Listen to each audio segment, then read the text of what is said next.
रघु के मन में बेचैनी बढ़ने लगी। उसे महसूस हो रहा था कि हवेली उसे वापस बुला रही है।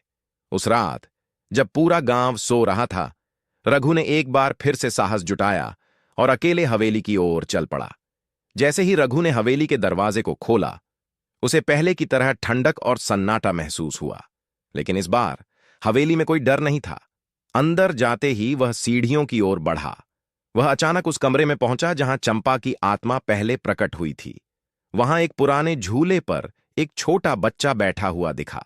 बच्चे ने मुस्कुराते हुए कहा, धन्यवाद रघु, तुमने मेरे माता पिता को मुक्त कर दिया, लेकिन मेरी आत्मा तब तक बंधी रहेगी जब तक मेरे लिए किया गया अन्याय भी खत्म नहीं होता। रघु ने पूछा, तुम्हारे साथ क्या हुआ था?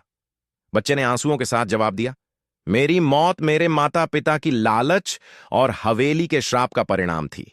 मुझे भी मुक्त करो रघु। बच्चे की आत्मा ने रघु को एक पुरानी किताब दी जो हवेली के तहखाने में छुपी थी। उस किताब में लिखा था कि इस हवेली का श्राप तब खत्म होगा जब कोई व्यक्ति बिना किसी स्वार्थ के, अपनी जान की परवाह किए बिना इसे तोड़ने का प्रयास करेगा। बच्चे ने कहा, श्राप को मिटाने के लिए तुम्हें हवेली के उस कुएं में जाना होगा जो सदियों से बंद है। वहां तुम्हें मेरा नाम पुकारना होगा। रघु ने हिम्मत जुटाई और कुएं की ओर बढ़ा। कुएं का ढक्कन बहुत भारी था। जैसे ही उसने उसे हटाया, एक तेज आंधी चलने लगी। रघु ने बच्चे का नाम पुकारा और उसी समय हवेली में एक तेज रोशनी फैल गई। जैसे ही रघु ने नाम पुकारा, हवेली की दीवारें कांपने लगीं। एक भव्य रोशनी ने पूरे वातावरण को भर दिया। बच्चे की आत्मा धीरे धीरे मुस्कुराते हुए आसमान की ओर उठ गई। रघु को ऐसा लगा जैसे उसने एक बड़ा बोझ हटा दिया हो। हवेली अब खंडहर में बदल गई थी और उसके श्राप से हमेशा के लिए मुक्त हो चुकी थी। हवेली खंडहर में बदल गई थी। बच्चे और उसके माता पिता की आत्माएं मुक्त हो चुकी थीं। रघु ने गांव में एक नई उम्मीद और शांति ला दी थी। लेकिन श्राप की गहराई और जड़ें समय के साथ दबी रहती हैं। कुछ महीने बाद गांव के कुछ लोग खंडहर के पास गए और देखा कि वहां एक नई बेल उग रही थी। बेल के पत्ते काले और खून के रंग के थे। गांव के बुजुर्ग ने इसे देखकर कहा, श्राप के निशान खत्म नहीं होते, वे सिर्फ रूप बदल लेते हैं।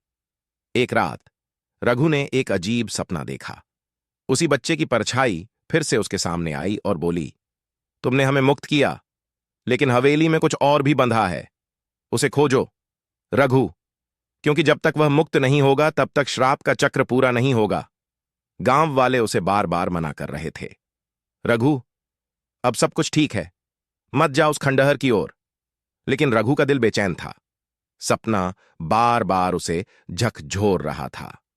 रघु ने एक रात अकेले खंडहर जाने का फैसला किया। इस बार उसके हाथ में सिर्फ एक मशाल थी और दिल में एक सवाल, आखिर श्राप की जड़ें क्या हैं? जैसे ही वह हवेली के पास पहुंचा, उसने देखा कि दरवाजे अपने आप खुल रहे हैं। हवेली के अंदर की हवा ठंडी थी और वातावरण में अजीब सी गूंज थी। ऐसा लग रहा था कि हवेली रघु से कुछ कहना चाह रही हो।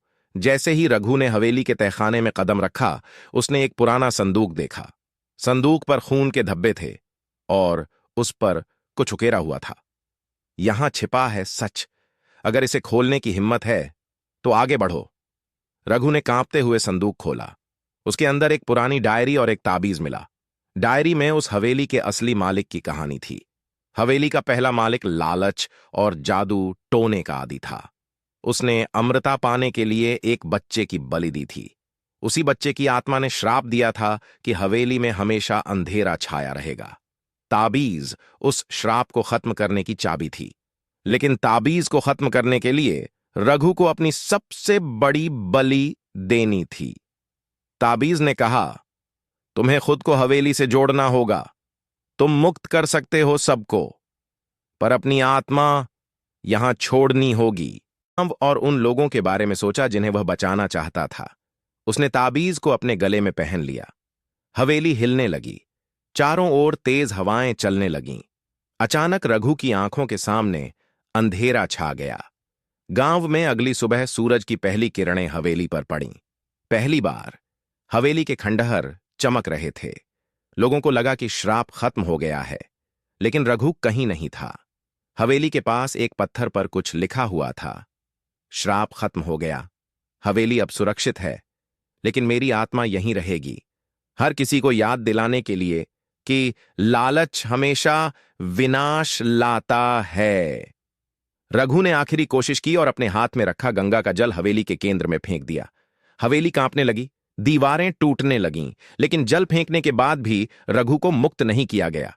हवेली ने ठहाका लगाते हुए कहा, तुमने सोचा मैं सिर्फ पत्थर और लकड़ी हूं।